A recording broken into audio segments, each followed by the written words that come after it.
अंतर्राष्ट्रीय खबरों पर एक नजर। साल की शुरुआत में ही मिस्र के राष्ट्रपति मोहम्मद मोर्सी की कुर्सी खतरे में नजर आई जब देश भर में उनकी सरकार के खिलाफ व्यापक जन प्रदर्शन हुए। मार्च महीने में वेनेजुएला ने 14 साल से देश पर शासन कर रहे अपने प्रिय नेता उगो शावेज को आंसुओं भरी विदाई दी। कैंसर से लंबी लड़ाई लड़ने के बाद शावेज आखिरकार जिंदगी की जंग हार गए थे।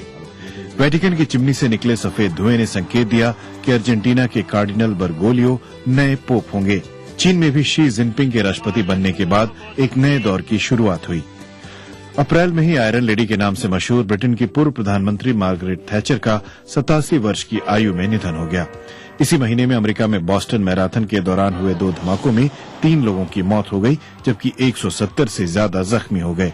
मई महीने में पाकिस्तान ऐसे ऐतिहासिक क्षण का गवाह बना जब देश के 66 साल के इतिहास में पहली बार लोकतांत्रिक तरीके से चुनी हुई सरकार का स्थान ऐसी ही दूसरी लोकतांत्रिक सरकार ने लिया। इसी महीने में तुर्की में व्यापक जन प्रदर्शनों की शुरुआत हुई। हजारों लोग देश के प्रधानमंत्री तैयब एर्दोगान के इस्तीफे की मांग लेकर सड़कों पर उतरे। जून में ब्राजील में ऐसा ही नजारा देखने को मिला जब बस किराया बढ़ने से शुरू हुए साधारण विवाद ने हिंसक झड़पों का रूप ले लिया। इन पर काबू पाने के लिए पुलिस ने देश भर में अभियान चलाया। मिस्र में महीनों से चला रहा प्रदर्शनों का दौर जुलाई में अपने चरम पर पहुंचा जब सेना ने राष्ट्रपति मोर्सी को अपदस्थ कर संविधान को निलंबित कर दिया। सीरिया में गहराते गृहयुद्ध के बीच ऐसी तस्वीरें सामने आईं जिनमें रासायनिक हथियारों के इस्तेमाल के सबूत नजर आए। सितंबर महीने में ऐसा लगा कि सीरिया पर पश्चिमी सैन्य हस्तक्षेप को टाला नहीं जा सकता, लेकिन राष्ट्रपति असद के ये कहने पर कि वो रासायनिक हथियार सौंप देंगे और नष्ट कर देंगे, अमेरिका और उसके प्रमुख सहयोगी सैन्य हमले से पीछे हट गए। कीनिया की राजधानी नैरोबी में चरमपंथियों ने एक शॉपिंग मॉल पर कब्जा कर भयावह हालात पैदा कर दिए। इस घटना में करीब 70 लोग मारे गए, जिनमें कई भारतीय मूल के लोग थे। इस्लामिक चरमपंथी गुट अल शबाब ने हमले की जिम्मेदारी ली। सितंबर में ही ईरान के नए राष्ट्रपति हसन रूहानी ने अमेरिकी राष्ट्रपति बराक ओबामा से फोन पर 15 मिनट तक बात कर इतिहास रच दिया। नवंबर में पाकिस्तान में हुए ड्रोन हमले में एक प्रमुख तालिबान नेता की मौत हो गई। पाकिस्तान ने इस अमेरिकी कार्रवाई की कड़े शब्दों में निंदा की। इसके साथ ही चीन और जापान के बीच पूर्वी चीन सागर में विवादित द्वीपों को लेकर जारी तनाव तब और गहरा गया जब चीन ने विवादित क्षेत्र में अपनी वायु सेना की तैनाती करने की घोषणा की। दिसंबर महीने में यूक्रेन में सरकार विरोधी प्रदर्शन और तेज हो गए। प्रदर्शनकारी सरकार के यूरोपीय संघ के साथ भागीदारी का करार न करने के फैसले से और नाराज हो गए थे। ऐसा ही नजारा थाईलैंड में देखने को मिला जब हजारों लोग सत्ताधारी फ्यू थाई पार्टी को हटाने के इरादे से सड़कों पर उतर आए और सरकारी इमारतों पर कब्जा कर लिया। कई हफ्तों से जारी प्रदर्शनों के बाद परेशान प्रधानमंत्री यिंगलक चिनावाट ने संसद भंग कर दिया और अगले साल के आरंभ में चुनावों की घोषणा कर दी। और दिसंबर में ही दुनिया ने दक्षिण अफ्रीका के रंगभेद विरोधी नेता नेल्सन मंडेला को अलविदा कहा और भावभीनी श्रद्धांजलि दी। मदीबा के नाम से मशहूर नोबेल पुरस्कार विजेता मंडेला का 95 वर्ष की आयु में निधन हो गया। ग्लोबल इंडिया में आगे आपको ले चलेंगे ऑक्सफोर्ड सर्कस, जिसके पास है बीबीसी ब्रॉडकास्टिंग हाउस, और वहां से जारी रहेगी हमारी ये खास पेशकश।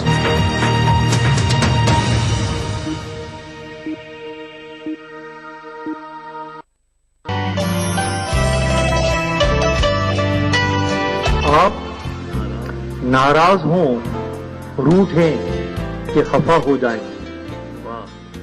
आप नाराज हो, रूठें कि खफा हो जाएं, बात इतनी भी न बिगड़े कि जुदा हो। 6 महीने ही में यह हाल किया बीवी ने, साल भर बाद तो शायद कभी ख्वाबों में मिले। 6 महीने ही में यह हाल किया बीवी ने, साल भर बाद तो शायद कभी ख्वाबों में मिले। इस तरह रखती है वो हमको दबाकर घर में, जिस तरह सूखे हुए फूल किताबों में मिले।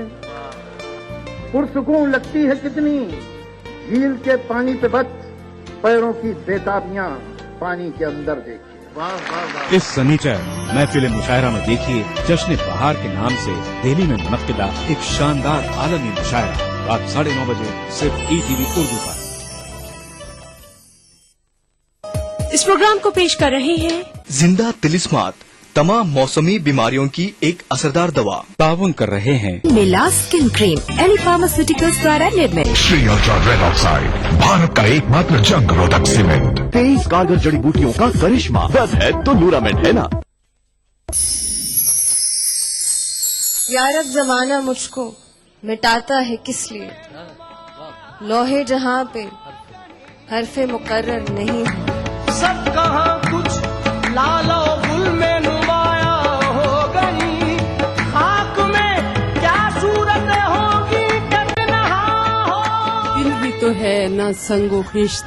गालिब उर्दू क्लासिकल रवायत के वो शायर हैं जिन्होंने अपनी गजलों में सबसे पहले गमे रोजगार की तरकीब रुशनास कराई। कौन जीता है तेरी सुल्फ के सर होने तक। अजीम शायर मिर्जा गालिब को उनके यौम पैदाइश के मौके पर ईटीवी उर्दू का खिराज अकीदत। देखिए खास प्रोग्राम तेरा बयान गालिब 27 दिसंबर बरोज जुमा रात 10:30 बजे सिर्फ ईटीवी उर्दू पर।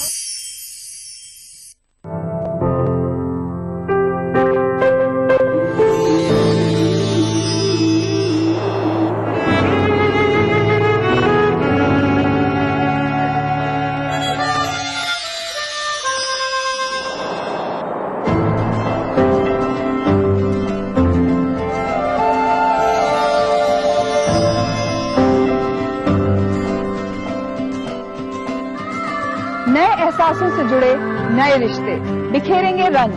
जिंदगी लाइव सीजन 5 इतवार दोपहर 12 बजे और शनिवार दोपहर 12:30 बजे।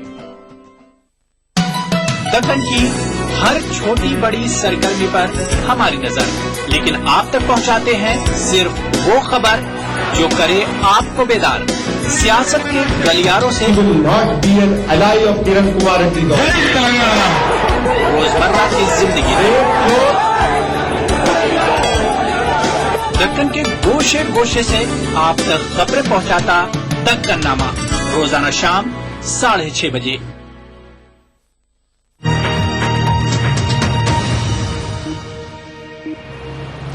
स्वागत है आप सबका दुनिया के सबसे बड़े news centre BBC broadcasting house में, जहां 6000 लोग काम करते हैं।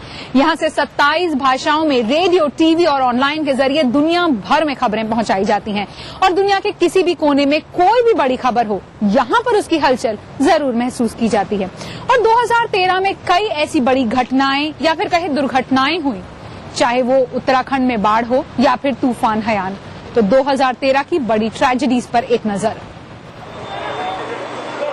जनवरी महीने में ब्राजील के शहर सांता मारिया में खुशी का माहौल उस वक्त गम में बदल गया जब एक बैंड परफॉर्मेंस के दौरान की गई आतिशबाजी से नाइट क्लब में आग लग गई और 241 लोग काल के गाल में समा गए। अप्रैल में चीन के सिचुआन प्रांत में आए शक्तिशाली भूकंप ने भयंकर तबाही मचाई। रिक्टर पैमाने पर 6.6 तीव्रता वाले भूकंप ने राहत और बचाव की कोशिशों के बावजूद करीब 200 लोगों की जान ले ली। इसी साल आए एक और भूकंप ने चीन के गांसू प्रांत समेत ईरान, पाकिस्तान और फिलीपींस में जनजीवन को काफी क्षति पहुंचाई। उसी महीने बांग्लादेश की एक कपड़ा फैक्ट्री की इमारत ढहने से 1000 से ज्यादा लोग दबकर मर गए। इस हादसे में सैकड़ों लोग कई दिन तक मलबे में दबे रहे और कई लोगों को कुछ दिन बाद मलबे से जीवित निकाल लिया गया। मई में अमेरिका के ओक्लाहोमा प्रांत में भयंकर तूफान उठा। 295 मील प्रति घंटे की रफ्तार से चली हवाओं ने कम से कम 24 लोगों की जान ली और अपने पीछे भारी तबाही के निशान छोड़े। जून का महीना भारत के उत्तराखंड राज्य के लिए भयानक तबाही लेकर आया, जब कई दिन तक बादल फटने से प्रलयंकारी बाढ़ आई और चट्टान गिरी। 2004 के सुनामी के बाद से भारत में ये अब तक की सबसे बड़ी प्राकृतिक आपदा थी। प्राकृतिक आपदाओं के साथ ही इंसानी गलतियों ने भी कई जानें ली। जुलाई महीने में उत्तरी स्पेन में तय सीमा से ज्यादा रफ्तार से दौड़ती एक ट्रेन पटरी से उतर गई।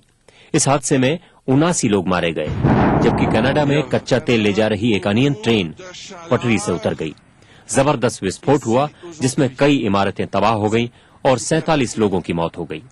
सितंबर महीने में प्रकृति ने अपना रौद्र रूप मेक्सिको में दिखाया, जब हैरिकेन इनग्रिड और मैनुएल तूफान ने एक साथ देश पर कहर बरपाया। इस आपदा से भयंकर तबाही मची और कई जानें चली गईं। अक्टूबर का महीना भूमध्य सागर को एक तरह से कब्रगाह में तब्दील कर गया, जब अफ्रीकी प्रवासियों को ले जा रही एक नौका इटली के लैम्पेडूसा द्वीप के करीब डूब गई और 350 से ज्यादा लोग असमय मौत के मुंह में चले गए। नवंबर में लातविया की राजधानी रीगा में एक सुपरमार्केट के ढहने से 54 लोग दबकर मर गए और देश के प्रधानमंत्री को इस्तीफा देना पड़ा। साल 2013 की सबसे भयावह तबाही नवंबर माह में फिलीपींस में देखने को मिली, जब हैयान तूफान ने देश के कई हिस्सों में अपना प्रलयंकारी रूप दिखाया।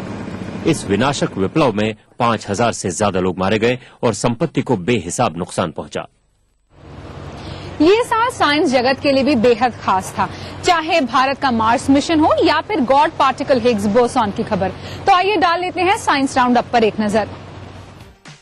फरवरी में साइबेरिया का आसमान अचानक उभरी रोशनी से जगमगा उठा, लेकिन धरती पर उसके एहसास उतने रोमांचक न रहे, क्योंकि ये रोशनी एक उल्का पिंड में हुए विस्फोट से पैदा हुई थी और उसके अवशेष जब धरती पर गिरे तो कई इमारतों को नुकसान पहुंचा और 1000 से ज्यादा लोग जख्मी हो गए। इसी महीने में कैरिबियाई सागर में सतह से 5000 मीटर नीचे मिली हाइड्रोथर्मल वेंट्स ने लोगों को हैरान कर दिया। ये अब तक सबसे ज्यादा गहराई में मिली सुराखें हैं जिनसे पानी की गर्मी निकलती है।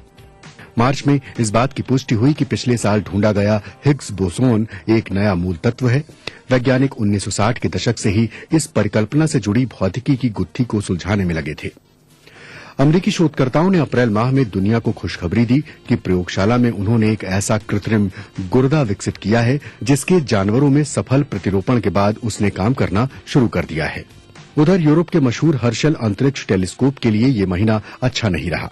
4 साल तक अपनी सेवाएं देने के बाद इस सबसे शक्तिशाली अंतरिक्ष दूरबीन ने काम करना बंद कर दिया, लेकिन मंगल पर जीवन की तलाश में निकला नासा का क्यूरियोसिटी रोवर अपने काम पर डटा रहा और लगातार डेटा भेजता रहा।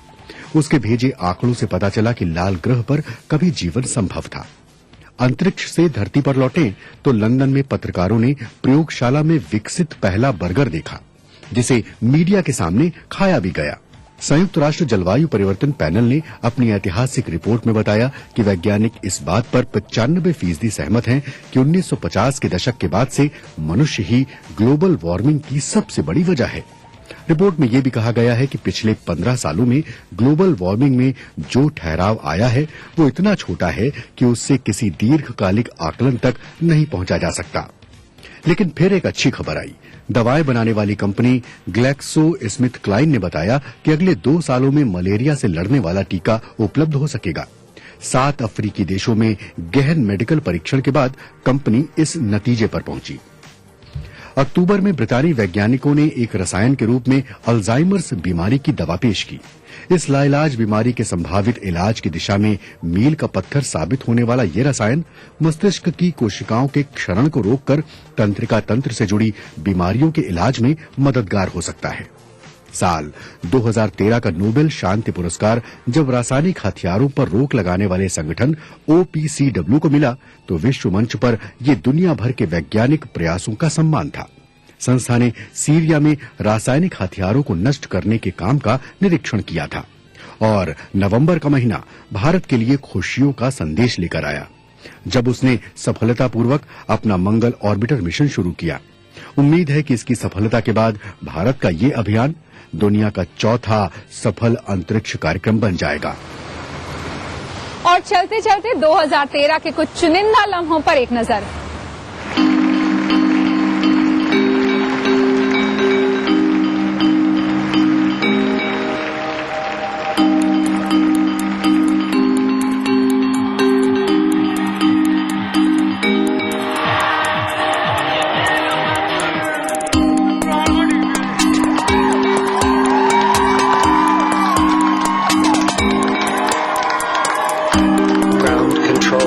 Major Tom.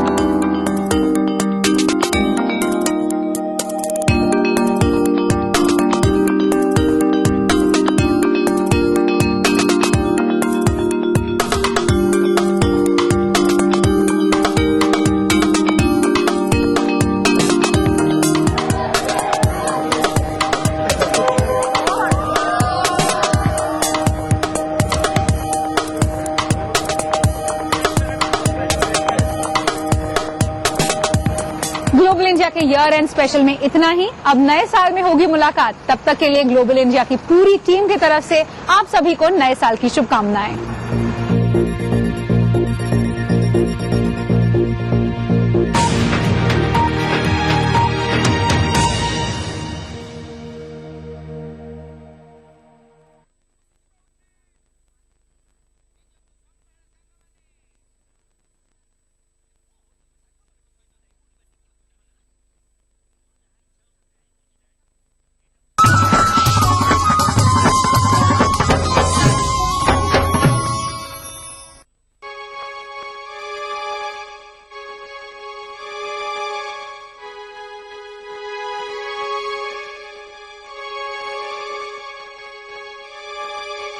अर्ज कीजे जौहरे अंदेशा की गर्मी कहाँ,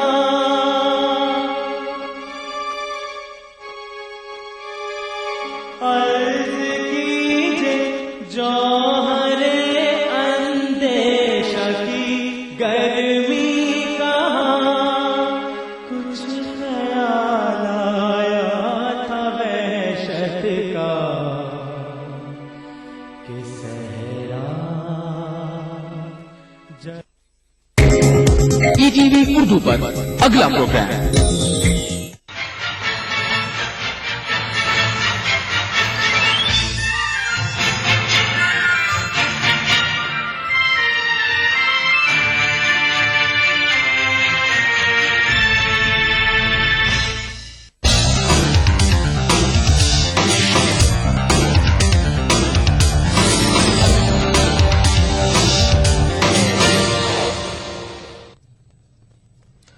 नाज़रीन बीटीवी उर्दू न्यूज में आपका खैर मकदम और आप देख रहे हैं दक्कननामा। सबसे पहले नजर हेडलाइंस पर। महबूबनगर बस हादसे के मुतासिरीन को मुआवजा देने से हुकूमत का इनकार, मुतासिरीन ने कल हैदराबाद में एहतजाज करने का किया ऐलान। करीमनगर के सरकारी अस्पताल में बदउनवानी का बाजार गर्म, 2000 की रिश्वत पर किया जाता है ऑपरेशन।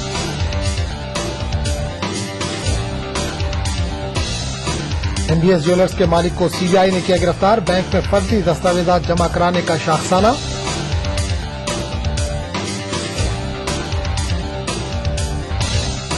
और हैदराबाद में कल से शुरू हो रहा है 3 रोजा जश्न खुसरो, मुंतज़मीन ने आवाम से शिरकत की अपील।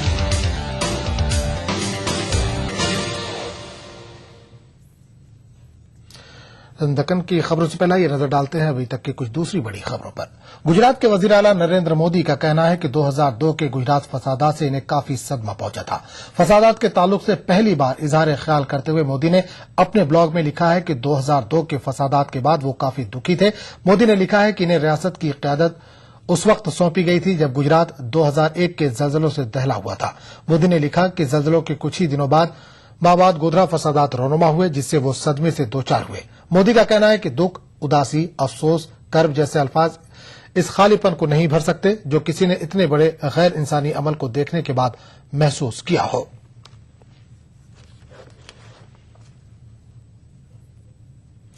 उत्तर प्रदेश हुकूमत का दावा है कि मुजफ्फरनगर फसादात के मुतासरीन के रिलीफ कैंपों में सर्दी से अमौत नहीं हुई है। रियासत के दाखिला सेक्रेटरी अनिल कुमार गुप्ता ने रिलीफ कैंपों के हालात का जायजा लेने के लिए कायम की गई कमेटी की रिपोर्ट की बुनियाद पर यह दावा किया है। इनका यह भी कहना है कि राहत कैंपों में उन इलाकों के अफराद भी रह रहे हैं जहां फसाद नहीं हुआ था।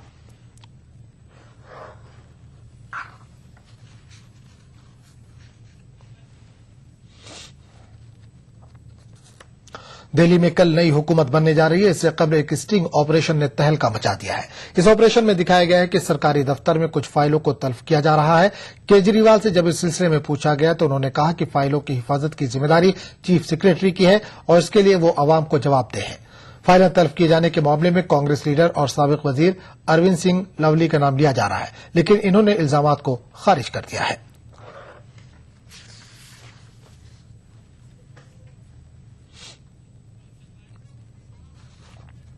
दिल्ली के इख्तिदार पर फायज होने जा रही आम आदमी पार्टी वीआईपी कल्चर के खात्मे का तहैया किए हुए है। पार्टी लीडर मनीष सिसोदिया का कहना है कि इस कल्चर के खात्मे की सिमत कदम बढ़ाते हुए हलबर्दारी की तकरीब में हिस्सा लेने के लिए केजरीवाल और वजीर बनने वाले लीडर मेट्रो ट्रेन के जरिए सफर करेंगे। मेट्रो से क्या तो सिक्योरिटी वगैरह रहेगी आपके साथ, क्योंकि लोगों की भीड़ होगी इसमें और अरविंद जी और सारे जो विधायक हैं वो सारे साथ में जाएंगे यहाँ से? नहीं, ऐसा नहीं। वो सब विधायक अपने अपने हिसाब से आएंगे और आम जनता की तरह से वहां रहेंगे। यही राजनीति है कि वीआईपी राजनीति खत्म करनी है और उसी का एक संदेश हम लोग इससे देना भी चाहते हैं कि वीआईपीज की राजनीति और राजनीति का जो वीआईपीकरण हो गया था वो अब खत्म करना है। तो इसीलिए चीफ मिनिस्टर्स जो अपने अपनी जगह से आएंगे वो सब मेट्रो से आएंगे और सब लोग वहां मेट्रो से पहुंचेंगे। सारे एमएलएज वहां मेट्रो से या पब्लिक ट्रांसपोर्ट से पहुंचेंगे ताकि वहां बाकी जनता को भी एक इंस्पायरेशन मिले और वो लोग भी फिर पब्लिक ट्रांसपोर्ट का ज्यादा उपयोग करके। और नजर दक्कननामे की खबरों पर।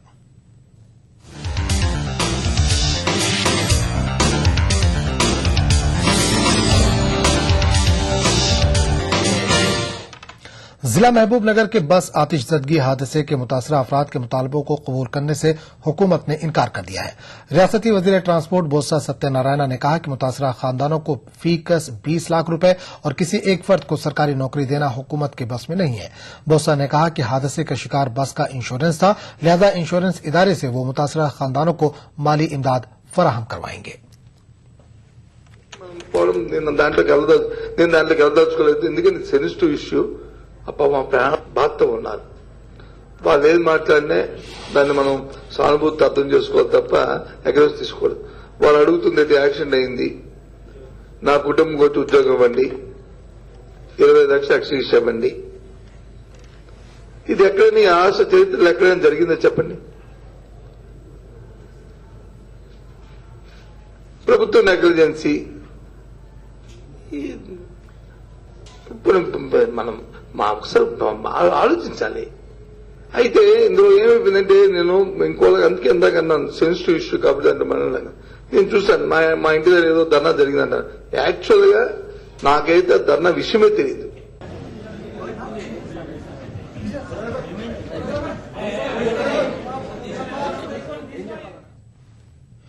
मरकजी हुकूमत के इदारे मिनरल्स एंड मेटल कॉरपोरेशन को धोखा देने के इल्जाम में सीबीआई ने सुकेश गुप्ता को गिरफ्तार किया है। मारूफ ज्वेलर एमबीएस के मालिक सुकेश गुप्ता पर सोने की दरामदगी के दौरान एमएमटीसी को धोखा देने का इल्जाम लगाया गया है।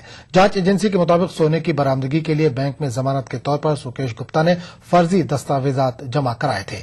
सीबीआई हुकाम के मुताबिक सुकेश गुप्ता ने फर्जी दस्तावेजात की मदद से 180 करोड़ रुपए का गबन किया था।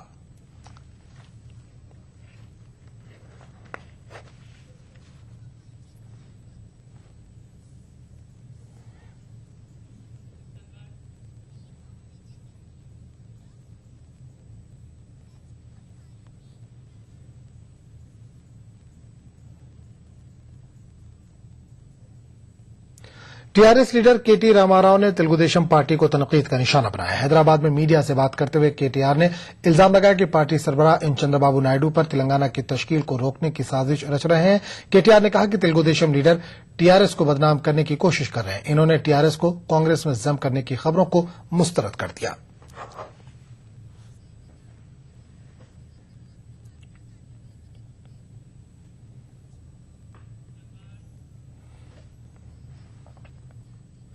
तेलंगाना बिल पर मौकफ वाजे करने के बजाय सदर जमहूरिया को एफिडेविट सौंपने पर कांग्रेस रुकने पार्लियामान जी सुखेंदर रेड्डी ने जगन मोहन रेड्डी को तनकीद का निशाना बनाया।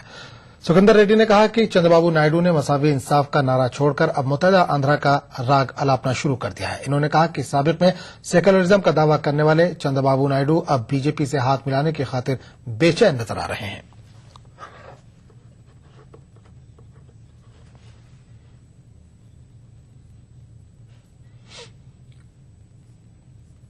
తెలంగాణ బిల్లు మీద చర్చించకుండా గౌరవ రాష్ట్రపతి గారికి వైఎస్ఆర్సీపీ పార్టీకి సంబంధించి అఫిడవిట్లు సమర్పించడం హాస్యాస్పదమైనటువంటిది. రాష్ట్రపతి గారు బొల్లారంలో శీతాకాల విడిది సందర్భంగా వస్తే వారికి అఫిడవిట్లు దాఖలు చేయడం ఏందో నాకు అర్థం కాలేదు. ఒక రాజ్యాంగ బాధ్యతల్లో ఉన్నటువంటి స్పీకర్ కు బుద్ధి ఉందా, జ్ఞానం ఉందా అని మాట్లాడితే మీ యొక్క మూటా తత్వం, మీ ఫ్రాక్షన్ మెంటాలిటీ, ఫ్యూడల్ మెంటాలిటీ మనకు స్పష్టంగా కనబడతా ఉంది. दंडकनामे का सिलसिला जारी रहेगा, लेकिन एक छोटे से वक्फे के बाद। आजकल के अनहेल्दी लाइफस्टाइल, खान-पान वगैरह की वजह से लीवर की कमजोरी एक आम बात हो गई है। नतीजा गैस, खाना हजम न होना और भूख न लगना। पेश है हमदर्द जिग्रीन, मुफीद जड़ी बूटियों से भरपूर। जिग्रीन एक कुदरती लीवर टॉनिक है। जिग्रीन का रोजाना इस्तेमाल आपको देता है कीमियावी और जहरीले अनासिर से हिफाजत, बेहतर कुव्वत हाजमा, पीलिया जैसी जिगर की बीमारियों के इलाज में मदद। अपनाइए हमदर्द जिग्रीन और अपने लीवर को बनाइए स्ट्रॉन्ग। ये सारे घर ईएमआई प्रूफ हैं। ईएमआई प्रूफ का मतलब ईएमआई के बाद जब घर आपका हो जाता है तब भी घर रहेगा मजबूत, नए जैसा। और घरों को ईएमआई प्रूफ बनाने के लिए हम जैसे इंजीनियर्स को चाहिए ताकत। UltraTech cement, the engineers choice, क्योंकि इस सीमेंट में जान है। क्या आप अपने चेहरे पर कील मुहासों के दाग, धब्बों, झाइयों से परेशान हैं? तो इनसे छुटकारा पाने का एकमात्र समाधान मेलाज स्किन क्रीम, एली फार्मास्यूटिकल्स द्वारा निर्मित।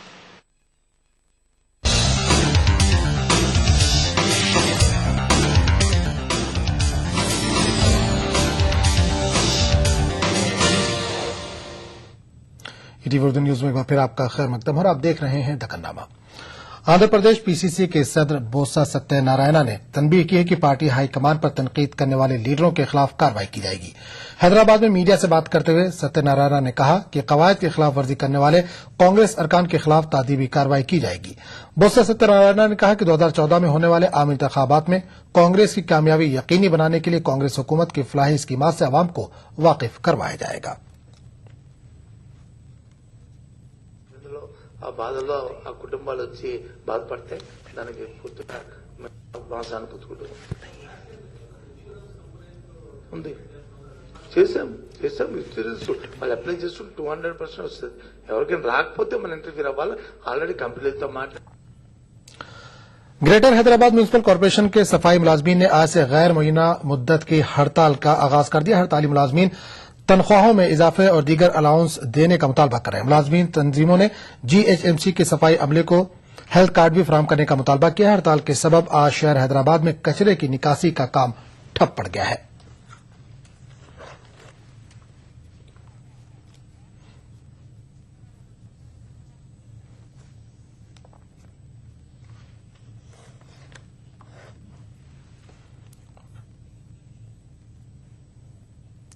हैदराबाद सेंट्रल यूनिवर्सिटी ने रामोजी नॉलेज सेंटर में मखजूना उर्दू रिकॉर्ड का इशारिया के मौजू पर तहकीकी मकाला पेश करने पर सैयद अहमद जिलानी को एमफिल की डिग्री अता की है। जिलानी ने यह तहकीक डॉक्टर हबीब निसार की निगरानी में की है। जनाब रामोजी राव चेयरमैन इनाडू ग्रुप ने 12 साल कबल हिंदुस्तान के पहले बैन अल-अक़वामी उर्दू चैनल का आगाज किया था, जो कि आज भी पूरी आबोताब से अपना सफर जारी रखे हुए है। रामोजी राव की मेहनत और काविशों पर हैदराबाद सेंट्रल यूनिवर्सिटी के शोबे उर्दू ने एक तहकीकी काम को सनद अता की है और इस तहकीकी काम को अंजाम दिया ईटीवी उर्दू ही के एक सीनियर एंकर सैयद अहमद जिलानी ने, जो ईटीवी उर्दू से रोजे अव्वल से ही जुड़े हुए हैं। सैयद अहमद जिलानी ने अपने मकाला में जनाब रामोजी राव की जिंदगी, उनके कारनामों, ईटीवी उर्दू पर नश्र किए गए तमाम अदबी प्रोग्रामों और रामोजी नॉलेज सेंटर के तहत दीगर इदारों की तफसील पेश की है। इस तहकीकी काम की यूनिवर्सिटी के शोबे उर्दू ने भी सताइश की और सैयद अहमद जिलानी को मुबारकबाद दी। जहां तक इस मकाले का ताल्लुक है सैयद अहमद जिलानी साहब का, ये एक बहुत ही यादगार काम किया है, तारीखी काम किया है उन्होंने। इस तरह से आपके रामोजी नॉलेज सेंटर में जो कुछ मखजूना चीजें मौजूद हैं उसका एक इशारिया तैयार करके गोया के एक दस्तावेज तैयार कर दी है उन्होंने। सैयद अहमद जिलानी ने यह मकाला डॉक्टर हबीब निसार एसोसिएट प्रोफेसर की निगरानी में मुकम्मल किया है। उर्दू का बहुत अहम रोल टीवी के जरिए सामने आ रहा है, चाहे वो न्यूज में हो कि सीरियलों में हो या हिंदुस्तानी तहजीब को पेश करने में हो। तो उर्दू के इस नुक्ते नजर को पेश नजर रख के हमने ये मौजू दिया था। जिलानी ने उसके साथ इंसाफ किया और उर्दू वालों को इसी तरह के मौजूआत पर काम करना चाहिए। इस मकाला की नकल जनाब रामोजी राव को पेश की गई। इस पर चेयरमैन रामोजी राव, ईटीवी के नेटवर्क एडिटर जनाब राजेश रैना और असिस्टेंट न्यूज एडिटर जनाब मुबशिर सईद और स्टाफ के दीगर अरकान ने उन्हें मुबारकबाद दी और खुशी का इजहार किया। ETV news Hyderabad. सरकारी अस्पतालों की कारकर्दगी रोजे रोशन की तरह हर किसी पर आया है। जिला करीमनगर में वाक़ सरकारी अस्पताल में बिना रुपए खर्च किए छोटा सा इलाज भी नामुमकिन है। इसके अलावा जचगी के लिए अस्पताल आने वाले ख्वातीन का तो अल्लाह ही हाफिज है। पेश है ईटीवी की एक खास रिपोर्ट। ये जिला करीमनगर का सरकारी अस्पताल है। अस्पताल में डॉक्टर्स, नर्सेज, अस्पताल का सारा अमला और इलाज के लिए तमाम आलात दस्तयाब हैं। लेकिन डॉक्टर्स की लापरवाही मरीजों के लिए